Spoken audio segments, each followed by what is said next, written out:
Baik, Assalamualaikum warahmatullahi wabarakatuh. Alhamdulillah, wassalatu wassalamu ala rasulillah. Segala puji dan puja kehadirat Allah subhanahu wa ta'ala, juga salawat dan taslim kepada Nabi besar Muhammad sallallahu alaihi wa ala alihi wa sahbihi wasallam. Saudaraku seiman, pada pertemuan kali ini tentu saya tidak bisa menyebutkan satu persatu nama teman-teman panitia yang minta acara kita ini tanpa mengulangi penghormatan tentunya. Tapi insya Allah kita coba lebih menghemat waktu untuk masuk ke tema kita. Dan judul tema kita ini sebenarnya sangat panjang teman-teman sekalian. Perjalanan atau kehidupan setelah kematian nanti. Tapi saya coba memberikan pendekatan makna supaya kita bisa memahami masalah ini. Yang pertama teman-teman sekalian berhubungan dengan masalah kematian. Mati ini adalah sebuah pintu yang semua orang akan masuk ke dalamnya. Tidak ada sesuatu pun di muka bumi ini, di alam semesta ini kecuali Allah subhanahu wa ta'ala tentunya yang ada di atas arsy-Nya, di singgasananya, di atas langit sana, terkecuali itu tentunya, semuanya masuk dalam firman Allah subhanahu wa ta'ala, A'udhu billahi minasyaitonir rajim, kullu nafsin za'iqatul maut.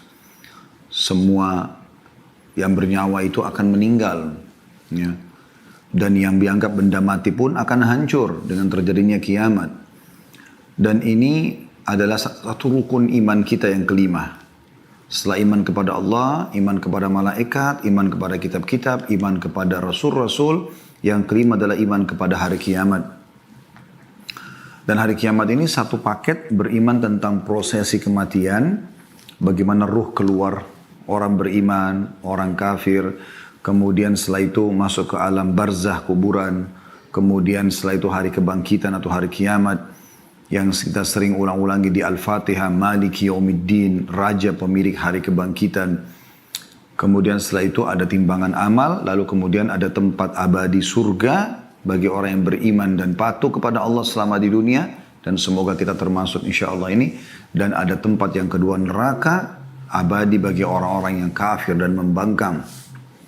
Tentu ada sebagian orang yang beriman yang masih banyak dosanya, yang akan dicuci dulu, dibersihkan dosa mereka di neraka, kemudian masuk ke dalam surga. Ya, kurang lebih seperti itu gambarannya. Tapi saya ingin bicara masalah kematian. Teman-teman sekalian, perlu kita sadarkan diri kita semuanya, terutama saya tentunya yang berbicara pertama, baru kemudian teman-teman yang mendengarkan, kalau mati itu pasti kita lalui. Tidak mungkin tidak.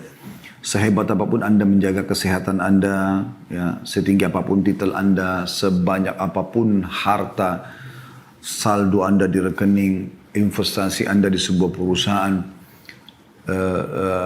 sebanyak apapun keturunan Anda, atau Anda masih muda, bujang ataupun gadis, atau Anda masih anak-anak, semua bisa menghadapi kematian.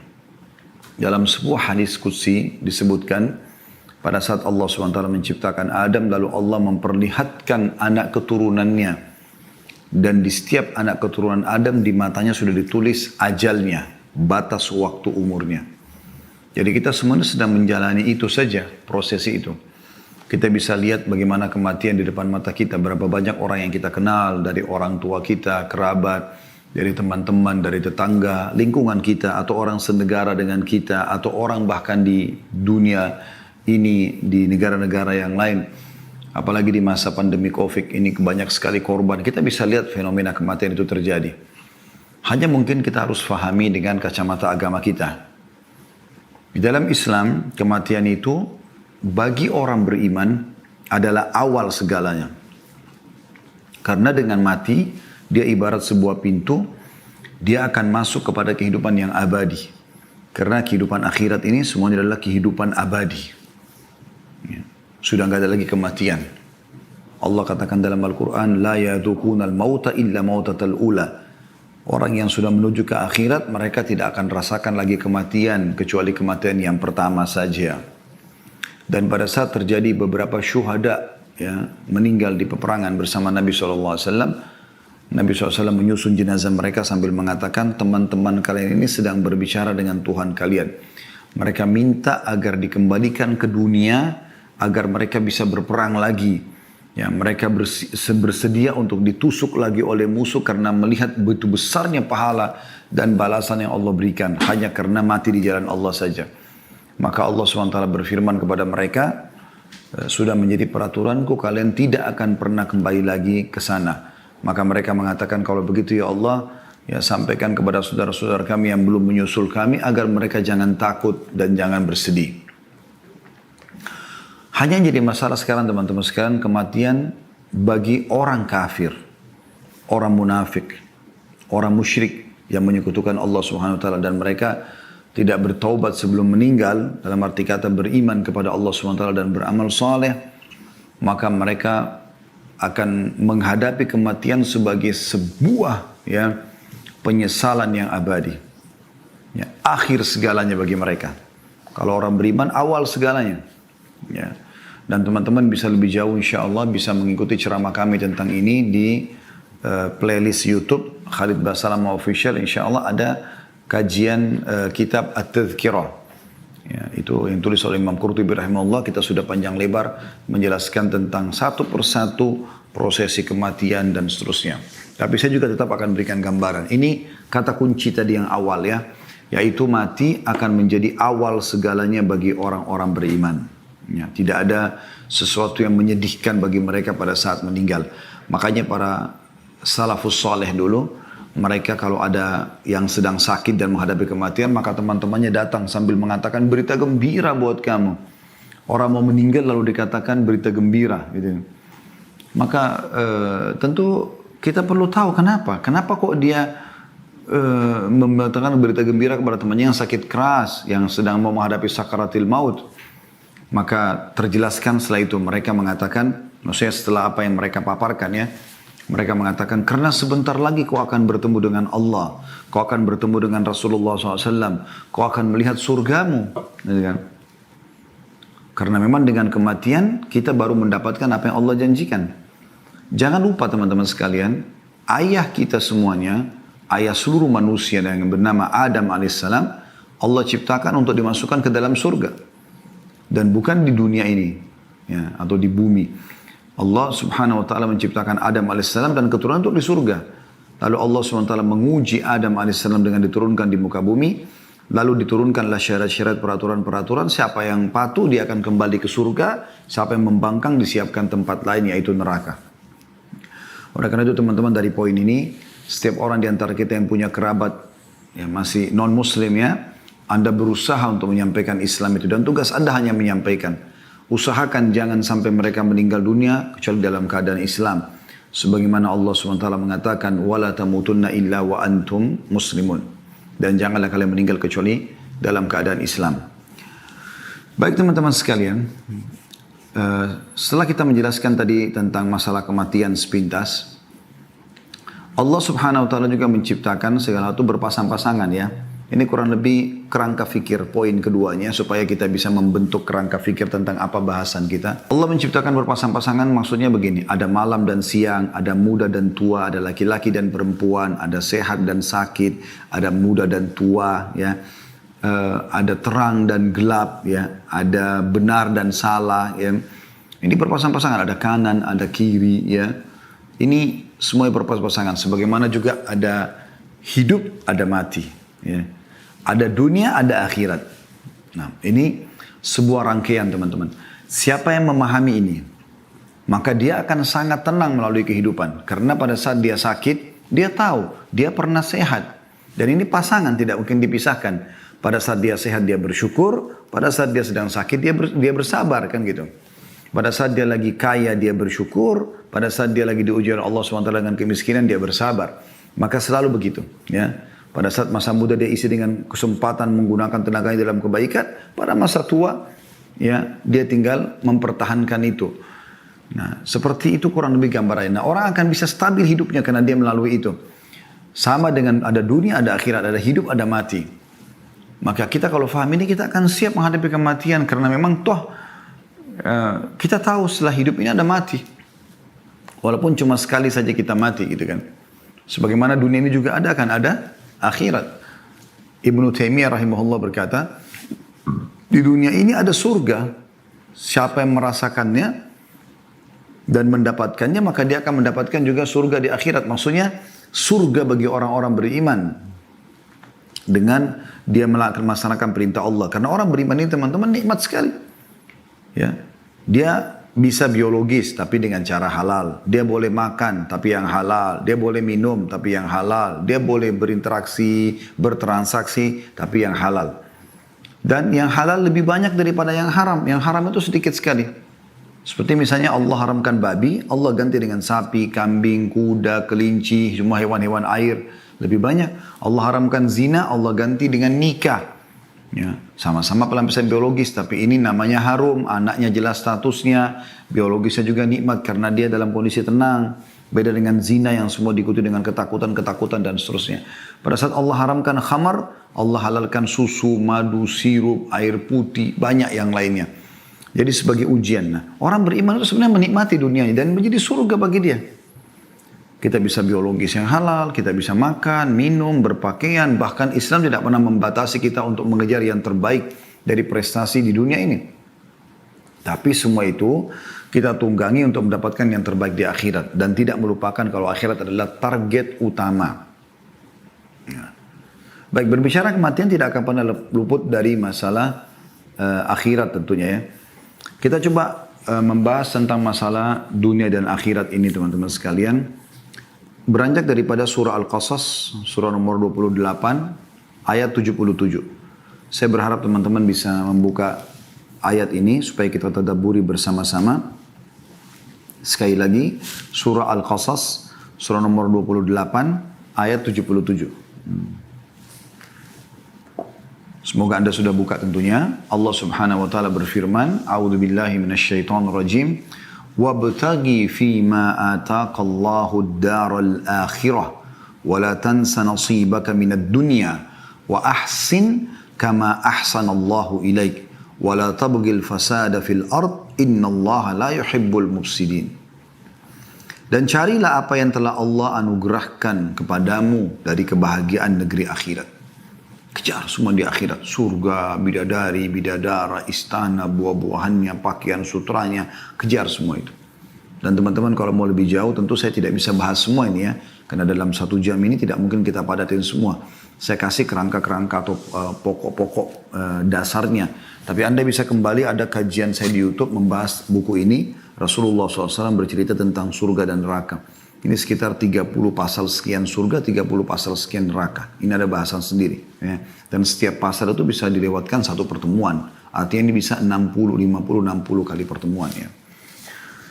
Baik teman-teman sekalian, Allah mengatakan kejarlah apa yang Allah janjikan di akhirat sana. Itu target utama seorang muslim. Targetnya adalah akhirat, bukan dunia. Dan jangan kamu lupakan bagianmu dari kenikmatan dunia. Selama halal nikmati. Islam tidak pernah melarang itu. Anda berpakaian yang bagus, punya kendaraan yang bagus, Anda punya pekerjaan yang bagus, semuanya. Ya. Dan berbuat baiklah kepada orang lain sebagaimana Allah telah berbuat baik kepadamu. Selama kau di dunia, berbuat baiklah. Dan janganlah kamu berbuat kerusakan di muka bumi. Ya, jangan mengacaukan, membuat keonaran dan segala macam, buat kemaksiatan. Sesungguhnya Allah tidak menyukai orang-orang yang berbuat kerusakan. Ya, tapi saksi bahasan kita adalah potongan pertama ayat. Jangan kamu lupakan bagian, kejarlah apa yang Allah janjikan di akhirat nanti dan jangan lupakan bagianmu dari dunia. Baik teman-teman sekalian, seorang muslim di poin yang ketiga yang saya ingin bahas, dianjurkan agar selalu mengisi waktu yang terbatas di dunia ini dengan amal-amal saleh untuk dia bawa ke akhirat sana. Coba kita dengarkan teman-teman sekalian bagaimana Umar bin Abdul Aziz rahimahullah. Kita dengarkan dulu ayat Al-Quran ya. Kita coba tadabburi ayat Al-Quran yang juga Allah menjelaskan kalau dunia ini kita lalui iya, kita kejar prestasi terbaik iya, tapi untuk akhirat ya, supaya nanti kita panen di sana. Setiap kali orang selalu hubungkan pekerjaannya, interaksinya dengan akhirat, maka dia akan tentram. Ya. Sekarang contoh misalnya, suami menasihati istrinya. Kalau dia targetnya adalah mengejar pahala yang dia akan panen dari Allah di akhirat nanti, dengan cara menasihati istrinya, atau istri pada suami, atau orang tua pada anak, atau anak pada orang tua, atau teman dengan teman, atasan sama bawahan, bawahan sama atasan, masyarakat dengan pemimpin, pemimpin para masyarakatnya, semua saling mengejar apa yang dijanjikan di akhirat, akan indah sekali kehidupan itu. Karena setiap orang akan berusaha memberikan yang terbaik. Karena dengan baiknya orang itu, semenjak dia jadi baik, dia patuh kepada Allah beramal saleh, kita akan panen pahalanya. Ya. Dan itu yang diwasiatkan Nabi SAW kepada Ali bin Abi Thalib pada saat beliau ya ingin menyerang membawa pasukannya menyerang benteng Khaybar orang-orang Yahudi. Beliau mengatakan, hai Ali, ketahuilah, kalau kau menjadi penyebab satu orang dapat hidayah, dapat petunjuk, maka kau akan mendapatkan lebih baik daripada humurun ni'am. Humurun ni'am itu nikmat terbesar, ya, yang buat orang senang di muka bumi ini. Pada saat itu digambarkan dengan unta betina yang sudah memerah badannya atau besar gitu ya. Allah berfirman dalam surah Mu'min ayat 39. Surah Mu'min ayat 39. Kalau Anda mau buka juga silahkan. Potongan ayat di situ, Al-Mu'min 39. Potongan ayatnya ada di situ. A'udzubillahi minasyaitonirrajim. Innama hadhil hayatud dunya mata'un wa innal akhirata hiya darul qarar. Sesungguhnya kehidupan dunia ini hanya kesenangan sementara. Artinya pupuk untuk bawa ke akhirat. Dan sesungguhnya akhirat itu negeri yang kekal. Negeri yang abadi. Di dunia ini kalau ada seseorang yang sudah meninggal dunia, teman-teman sekalian, kita kehilangan dia masuk kuburan, kemudian kita masih hidup di dunia ini. Kita kehilangan interaksi sama dia di dunia ini. Tapi kita akan, orang yang beriman tentang akhirat tahu ini akan ketemu bersama dengan dia. Akan bersama dengan dia. Kita semua akan ketemu dengan seluruh manusia, bahkan Nabi Adam AS. Bukan cuma ayah, kakek, atau nenek kita ke atas. Sampai ke Nabi Adam AS kita akan ketemu dengan para nabi-nabi yang pernah kita dengar kisahnya dalam Al-Quran, kita akan ketemu dengan mereka. Cuma memang yang penting adalah bagaimana tiket Anda sama dengan orang-orang beriman. Iman dengan amal soleh akan ke surga bersama mereka. Kalau kufur, pembangkangan, kemunafikan, kemusyrikan akan ke neraka bersama dengan orang-orang yang membangkang. Fir'aun dan grup-grupnya tentunya. Nabi SAW menggambarkan tentang bagaimana seorang mukmin selalu menjadikan akhirat sebagai targetnya. Dunia dia lalui, iya. Nabi SAW menikah. Nabi SAW punya anak, punya cucu. Nabi SAW punya bisnis, berbisnis. Nabi SAW menjadi pemimpin. Ya. Nabi SAW juga berinteraksi dengan masyarakat, anak kecil, orang tua, laki-laki, perempuan, seperti itu. Dan beliau mengingatkan kepada kita semua dalam hadisnya yang diriwayatkan oleh Tirmidzi, Ibnu Majah, Al-Hakim juga meriwayatkan dan ini disahihkan oleh Syekh Albani rahimahumullah semuanya. Kata Nabi SAW, "Mali walid dunya innama mathali wa mathalud dunya kamathali rakibin qala fi dhilli syajaratin thumma raha wa tarakaha." Aku sama sekali tidak memiliki keakraban dengan dunia. Perumpamaanku dengan dunia bagaikan seseorang yang berada dalam perjalanan. Dia beristirahat di bawah sebuah pohon rindang, lalu dia pergi dan meninggalkannya. Ya, jadi artinya seorang mukmin bukan menjadi target utamanya dunia. Bahkan para sahabat ya dinukil dari para tabi'in dikatakan bahwasanya saya telah menemui orang-orang, maksudnya dari kalangan sahabat Nabi, dan tidak pernah sama sekali mereka merasa sedih dengan hilangnya dunia dari mereka atau apapun dari urusan dunia ini. Mereka lebih merasa sedih kalau ketinggalan sholat subuh berjamaah, mereka lebih sedih daripada ketinggalan sholat tahajudnya, mereka sedih kalau tidak sempat bersedekah, kalau tidak sempat membaca Al-Quran, itu yang mereka sedih. Karena targetnya akhirat. Targetnya akhirat. Dunia datang, alhamdulillah, dia berusaha maksimal. Tidak datang atau luput dari dia, maka dianggap kecil bagi dia. Asal jangan sesuatu yang akan dia bawa menuju ke akhirat ini yang hilang. Dan Nabi SAW juga mengingatkan kepada kita, kun fid dunya ka'annaka gharibun aw abiri sabil. Jadikan dirimu di dunia ini seperti orang yang asing atau hanya orang yang melintas saja. Hadis riwayat Bukhari. Hadis riwayat Bukhari. Juga Nabi SAW bersabda, iktarabatis sa'ah, wa la yazdadun nasu ala dunya illa hirsa, wa la yazdaduna minallahi illa bu'da. Hari kiamat telah dekat. Sudah banyak, miliaran orang melewat sebelum kita sudah meninggal semuanya. Kita pun akan masuk dalam keramaian itu, akan meninggal juga. Kemudian akan datang generasi setelah kita sampai terjadi kiamat. Lalu dibangkitkan semuanya. Ya, enaknya kita sebagai orang beriman sudah dapat bocorannya itu teman-teman sekalian. Kata Nabi SAW, hari kiamat telah dekat. Karena sudah tinggal sedikit, ini ujung-ujungnya saja kita hidup di akhir-akhirnya.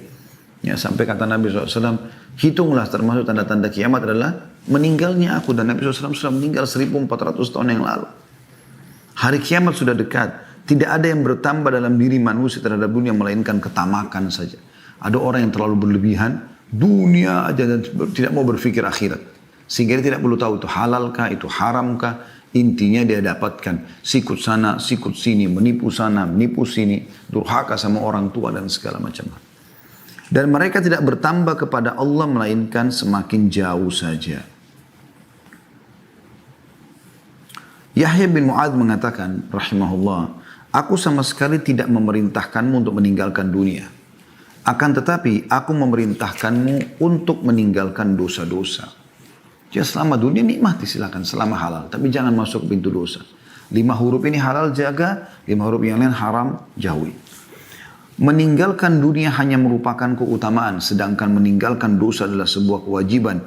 Dan menegakkan kewajiban lebih penting bagimu dibandingkan kewajiban atau kebaikan-kebaikan dan keutamaan yang sifatnya tidak wajib. Ada sebuah statement yang menarik dari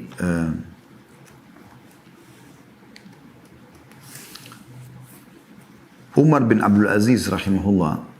Beliau pernah mengatakan dalam salah satu khutbahnya ya, ceramahnya. Beliau mengatakan sesungguhnya dunia bukanlah tempat menetap untuk kalian. Ini prinsip orang muslim. Kita bukan di sini tempat kita. Kita ini semua anak-anak akhirat. Kita akan menuju ke surga yang memang dasarnya ayah kita Adam alaihissalam diciptakan untuk itu. Insya Allah kita termasuknya. Sesungguhnya dunia bukanlah tempat menetap untuk kalian. Karena Allah telah menentukan baginya kefanaan. Akan hilang dunia ini. Akan terjadi kiamat, hancur semuanya. Dan Allah telah menentukan bahwa penghuninya akan pergi. Meninggalkan dunia semua. Berapa banyak bangunan yang sangat kokoh menjadi roboh hanya dengan sedikit sebab. Gempa dan yang sejenisnya. Berapa banyak penghuninya yang bersenang-senang di dalamnya lenyap hanya dengan sedikit sebab. Banyak cuplikan di YouTube ya. Lagi joget-joget mati. Lagi duduk di pinggir pantai kena tsunami. Terjadi gempa, hancur segala macam. Kata beliau, maka perbaikilah. Semoga Allah merahmati kalian semua. Perjalananmu itu dengan sebaik-baik barang bawaan yang kalian miliki dan berbekallah. Dan sesungguhnya sebaik-baik bekal adalah takwa. Maksudnya kepatuhan kepada Allah.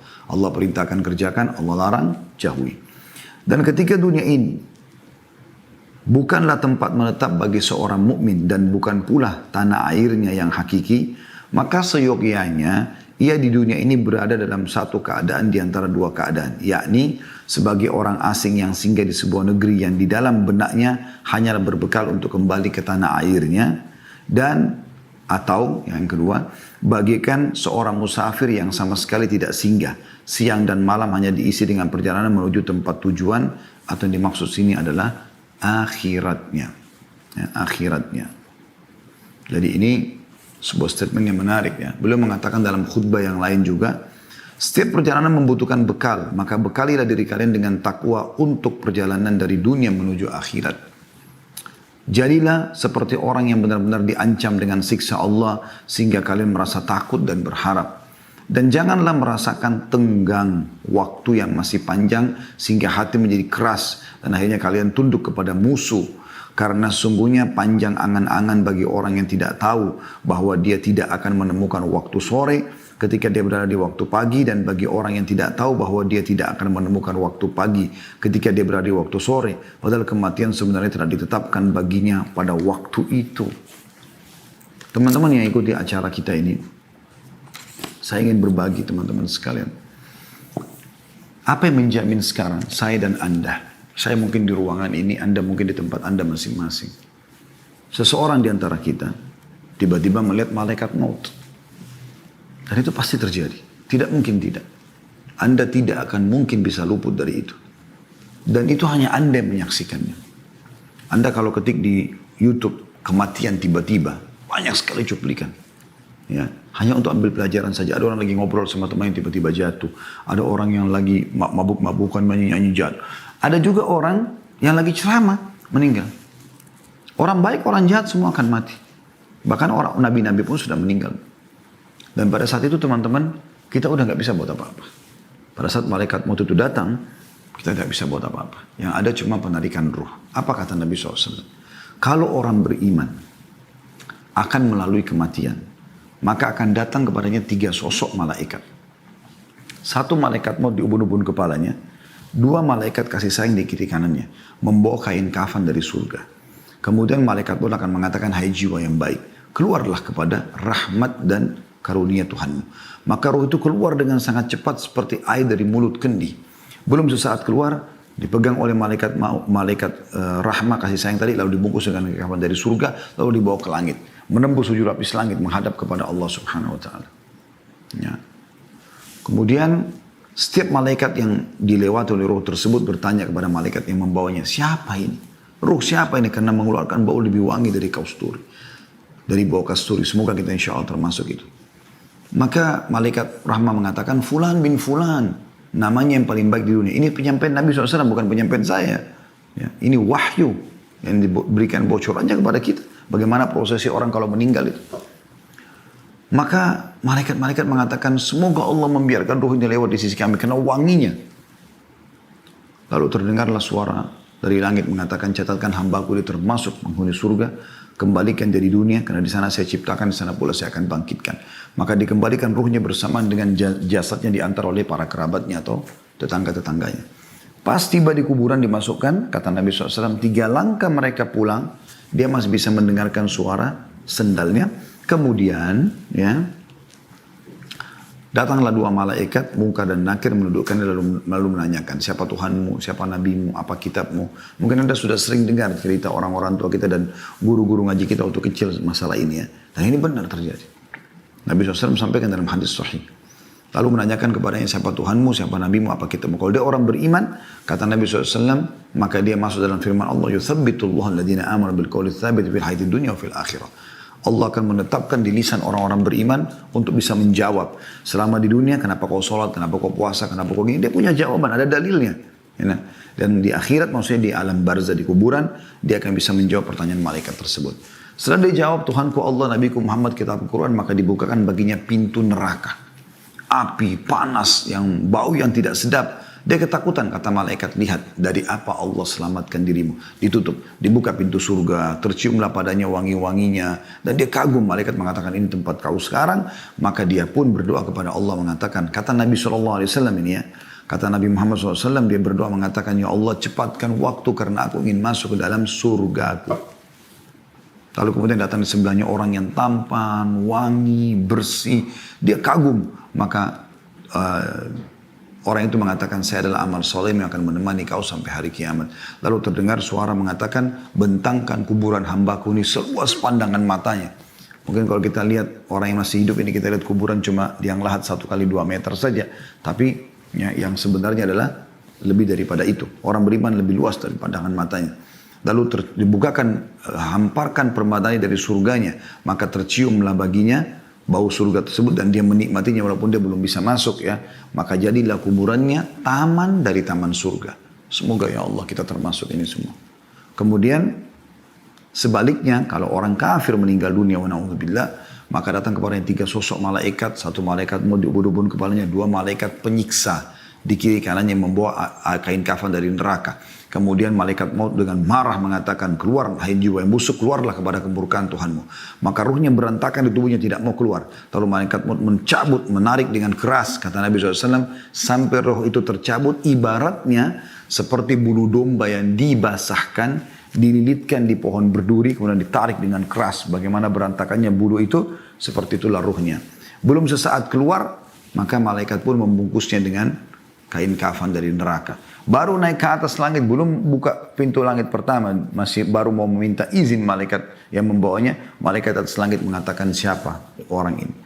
Ya, karena keluar bau yang lebih busuk daripada bau bangkai, kata Nabi SAW. Maka berkatalah para malaikat di langit, semoga Allah tidak membuat lewat di sisi kami. Semoga Allah tidak membuat lewat di sisi kami. Kemudian setelah itu terdengar suara dari langit mengatakan, setelah orang malaikat yang membawanya mengatakan Fulan bin Fulan, namanya Fulan bin Fulan, malaikat yang di langit mengatakan semoga Allah tidak buat lewat di sisi kami. Dan ini disebutkan nama paling buruknya di dunia ya.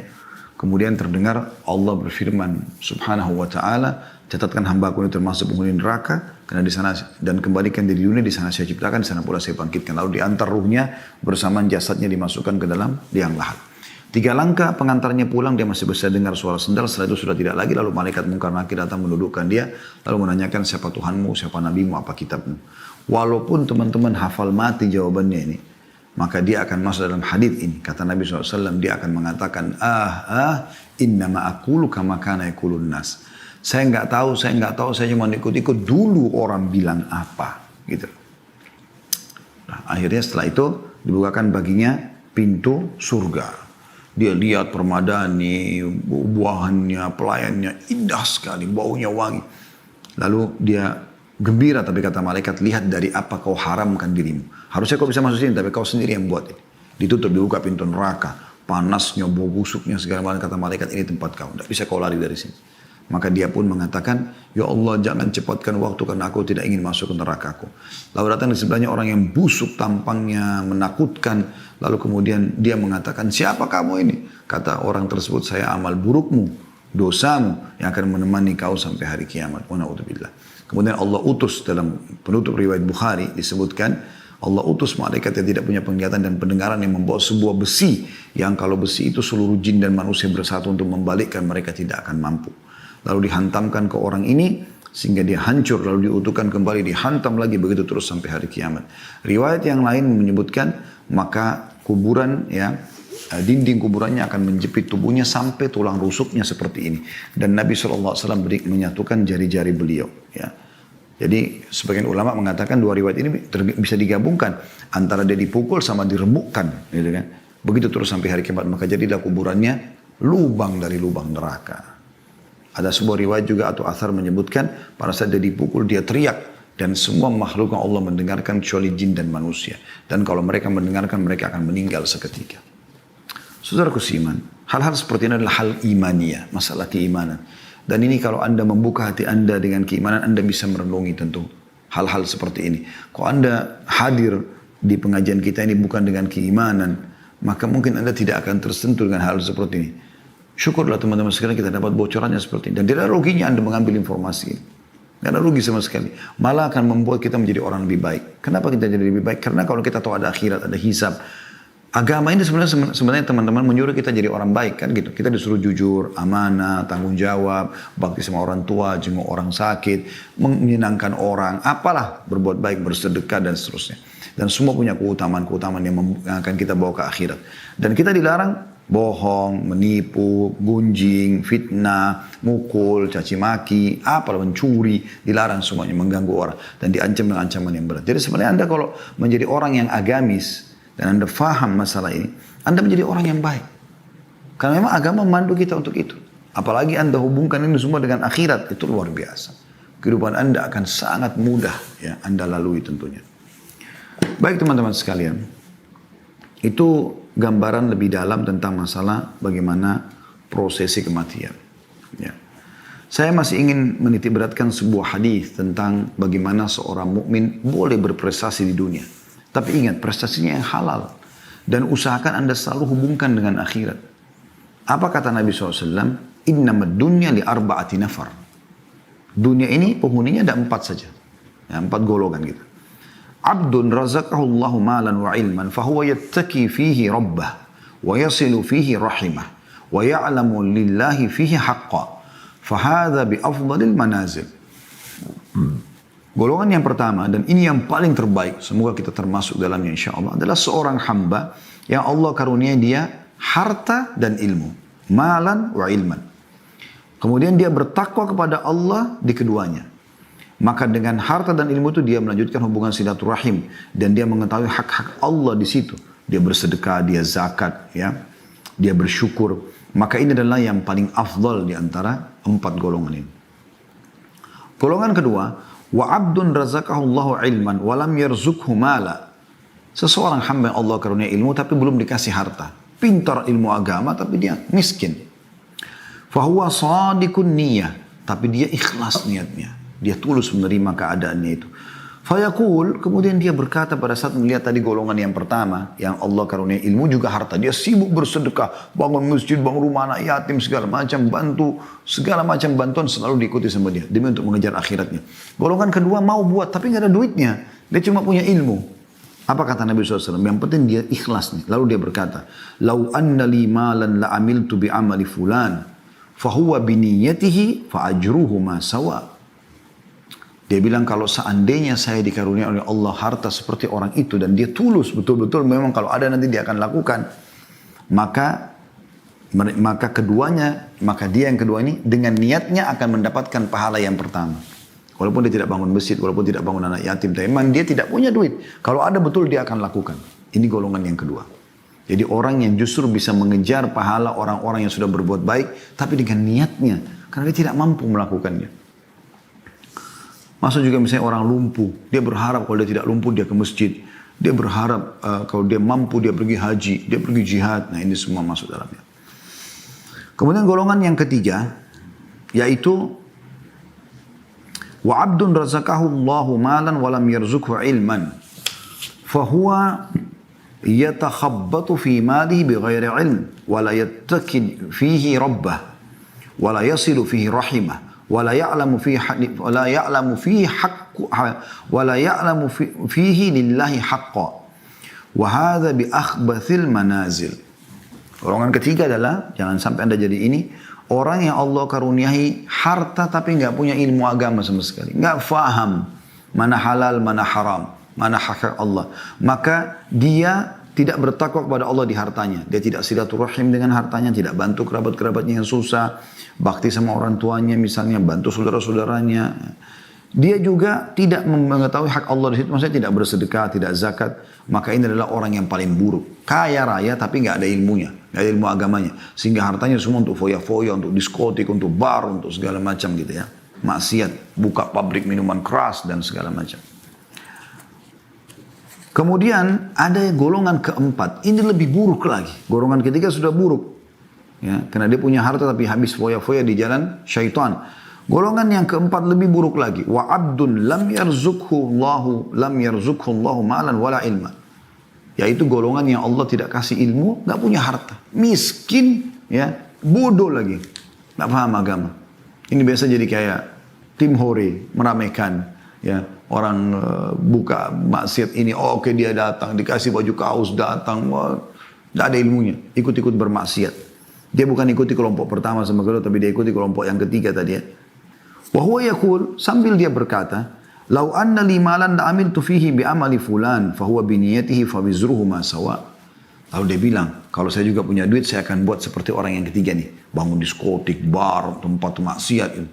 Maka dengan niatnya itu mereka sama dosanya. Bayangkan ya, ini orang yang paling bodoh. Ini bahaya sekali. Dan ini Nabi SAW juga sudah berikan kepada kita bocorannya teman-teman sekalian. Kita harus sadari masalah ini. Ya. Jangan sampai kita salah dalam masalah ini. Oleh karena itu kita boleh melalui dunia, tetapi laluilah dengan cara yang benar. Ya. Sampai ajal datang. Sebagian salah berkata, wahai manusia, engkau membutuhkan bagian dunia. Tetapi terhadap akhirat engkau lebih membutuhkannya.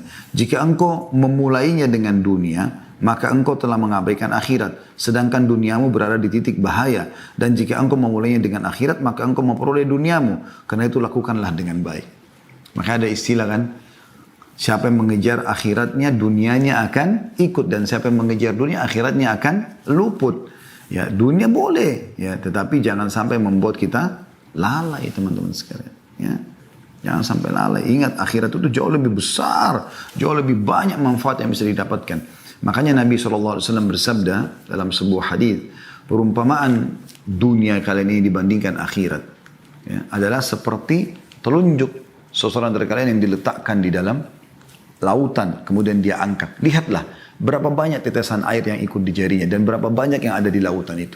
Dunia yang air yang kita celupkan jari kita di lautan lalu kita angkat sedikit tersisa, apalagi kalau kena angin bisa kering. Sementara akhirat ini adalah ini yang luas. Makanya Allah bilang dalam Al-Quran kan, walal akhiratu khairun wa abqa. Akhirat lebih baik dan lebih kekal. Ya, waktu Nabi Muhammad SAW mau meninggal dunia, sahabat banyak yang menangis, merasa kehilangan.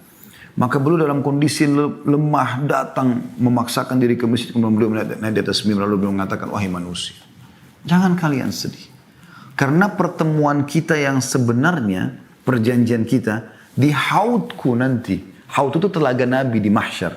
Jadi orang beriman akan ditimbang amalnya, setelah itu dia akan datang minum di haudnya Nabi SAW, di telaga Nabi. Telaga ini sumbernya dari surga gitu kan. Anda bisa di kajian buku tentang surga neraka ini sudah saya panjang lebar bahas masalah haud Nabi SAW ya. Jadi ada haudnya Nabi SAW. Beliau mengatakan, mimbarku di tengah-tengah haudku, aku menunggu kalian di sana. Jadi jaraknya itu yang jauh sekali antara satu kota ke kota yang lain, jaraknya yang besar sekali, dan diisi dengan seperti jumlah bintang-bintang di langit dari canteng-canteng untuk minum. Sampai minum seteguk saja kata Nabi SAW, maka dia tidak akan pernah haus selamanya.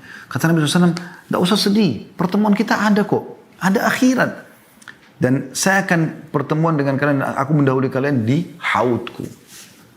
Kita akan bertemu teman-teman sekalian. Anda begitu melihat malaikat maut mencabut ruh Anda akan lihat semuanya sudah terbuka. Nggak ada lagi hijab bagi Anda. Anda akan melihat siapa yang sudah meninggal sebelumnya. Allah sudah buka semuanya. Anda bisa lihat surga, bisa lihat neraka. Beda dengan kita yang sekarang masih diuji oleh Allah Subhanahu wa ta'ala. Juga pernah ada sahabat Nabi ditanya oleh Nabi SAW, apa makanan dan minumanmu? Dia mengatakan, daging dan susu ya Rasulullah. Makanan saya daging, minuman susu. Ini dianggap sudah elit sekali di dunia ya. Maka kata Nabi SAW, setelah itu akan jadi apa? Maksudnya habis itu jadi apa? Kita sudah tahu semua jadi kotoran nih. Tapi sahabat ini dengan santun tahu apa maksud Nabi SAW. Dia mengatakan, jadi apa yang sudah Anda tahu ya Rasulullah? Maksudnya ya susunya yang tidak dibutuhkan oleh tubuh akan keluar jadi air seni. Ya makanannya akan jadi tinja. Tapi beliau tidak bilang itu, beliau mengatakan akan jadi apa yang Anda tahu ya Rasulullah. Kata Nabi SAW, sesungguhnya Allah menjadikan perumpamaan dunia ini seperti ya apa yang keluar dari manusia dari sisa atau ampas makanan dan minuman itu. Jadi maksudnya dunia ini sebentar, kita akan tinggalkan teman-teman sekalian. Dan kematian pintu untuk menuju ke sana. Oleh karena itu kita coba hidup untuk akhirat, jangan yang lainnya. Bagaimana kita hidup untuk akhirat kita? Ya. Kita tahu setelah kematian itu ada kehidupan di sana. Bukan tidak ada kehidupan. Dan itu adalah salah satu rukun iman kita tentunya. Oleh karena itu para sahabat, para tabi'in, orang-orang soleh, mereka selalu saja berbuat hal-hal yang baik. Dan selalu mereka tarikkan adalah akhirat, adalah akhirat, adalah akhirat. Selalu begitu. Wasiat-wasiatnya tentang akhirat. Pernah Hasan Basri rahimahullah jalan mengantar jenazah. Lalu beliau sambil berzikir. Ada satu anak muda di sebelahnya. Lalu bertanya, wahai imam, imam ini kalau kita kayak kiai, kenapa anda berzikir? Kata beliau, berzikirlah wahai anak muda. Karena yang sedang kita antar sekarang ini, jenazah ini, nggak bisa lagi berzikir. Setiap ada kesempatan beramal soleh teman-teman jangan sia-siakan. Kesempatan emas. Anda yang masih ikutin acara ini, Anda masih punya kesempatan emas. Selama Anda hidup walaupun cuma sehari lagi, itu adalah kesempatan emas untuk beramal soleh, menambah amal Anda. Jangan sia-siakan. Pernah Talha bin Ubaidillah rahimahullah mimpi, kebetulan ada 3 orang dari suku Uzrah masuk Islam, 3-3-nya. Kemudian Nabi SAW menawarkan siapa yang mau menaungi 3 orang ini. Tinggal di rumahnya. Kata Talha, saya ya Rasulullah. Kebetulan Talha bin Ubaidillah orang kaya, salah satu dari 10 sahabat yang jamin masuk surga. Kata Talha, terjadi peperangan di zaman Nabi SAW, dalam kisah ini tidak disebutkan peperangan yang mana. Lalu salah satu dari 3 ini ikut berperang lalu mati syahid. Beberapa waktu setelah itu ikut lagi orang yang kedua dari mereka, perang mati syahid juga. Sebulan setelah itu meninggallah, atau beberapa hari setelah itu meninggallah orang yang ketiga, tapi mati di atas ranjang, bukan mati di medan perang. Kata Talha bin Ubaidillah, saya mimpi Allah perlihatkan saya surga, gitu kan. Dan saya diperlihatkan yang pertama masuk surga, yang paling depan adalah orang yang mati di atas ranjangnya. Lalu di belakangnya adalah orang yang mati syahid yang kedua. Lalu yang paling belakang adalah orang yang pertama mati syahid. Kata Talha, saya pun kagum dengan itu. Maksudnya Talha mungkin berpikir yang paling layak di depan mungkin orang yang mati syahid pertama, karena pertama berkorban di jalan Allah gitu ya. Maka aku pun menanyakan itu kepada Nabi SAW. Kata Nabi SAW, wahai Talha, bagaimana bisa kau heran? Sementara yang meninggal tadi, ya, yang meninggal lebih lama itu maksudnya yang meninggal walaupun bukan mati syahid, sempat sholat sekian lama, sempat melakukan ibadah-ibadah, riwayat lain, sempat mendapatkan Ramadan. Ya. Jadi kalau Allah masih kesempatan Anda, memberikan kesempatan Anda walaupun cuma sehari, itu sudah luar biasa. Kalau ada orang seumur dengan Anda atau tahunnya sama atau tanggal lahirnya sama, ini sudah meninggal dunia, Anda masih hidup, Anda masih diberikan kesempatan. Luar biasa, jangan sia-siakan. Teman-teman, demi Allah, seseorang yang meluputkan amal-amal soleh yang dia punya kesempatan, dia berharap kembali ke dunia dan memperbaiki masalah itu. Dia berharap nanti kalau meninggal, kembali ke dunia, sujud sekali kemudian dia meninggal dunia. Karena pentingnya dengan amal soleh itu, atau butuhnya dengan amal soleh. Yang lalu-lalu kita tidak bahas, tapi ke depannya kita harus perbaiki masalahnya teman-teman sekalian. Bagaimana kita selalu punya persiapan yang terbaik untuk yang kita bawa menuju ke akhirat sana. Ya. Ini penting, dan ingat hadis Nabi SAW sebagai penutup, dan kita buka pertanyaan setelah ini. Kalau orang atau anak Adam meninggal dunia akan ikut ke kuburan, 3. Hartanya, keluarganya, amalnya. Dan akan pulang 2. Akan pulang hartanya. Mobil Alphard Anda, mobil Ferrari Anda paling jauh diparkir di pagar kuburan. Tidak mungkin masuk ke liang lahat. Akan pulang jadi warisan. Keluarga, istri sayang sama istri suaminya atau suami sayang sama istrinya. Apa yang terjadi? Paling jauh di atas kuburan. Ya. Setelah itu nggak mungkin dia nginap, dia akan pulang. Dia bisa menikah lagi sama orang lain dan seterusnya. Yang tinggal adalah amal. Nah ini yang sering kita lalaikan. Ya sholat kita, ya puasa kita, ya ibadah kita. Yang sebenarnya ini akan menemani kita.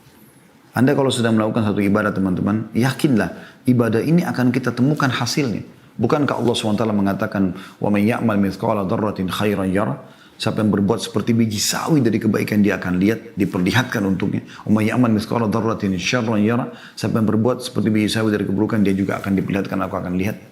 Maka kita harus sadari masalah ini. Jangan sia-siakan peluang amal soleh dan tutup semua peluang-peluang berbuat dosa semaksimal mungkin. Kalau Anda pernah lakukan, Anda bertobat kepada Allah Subhanahu wa Ta'ala.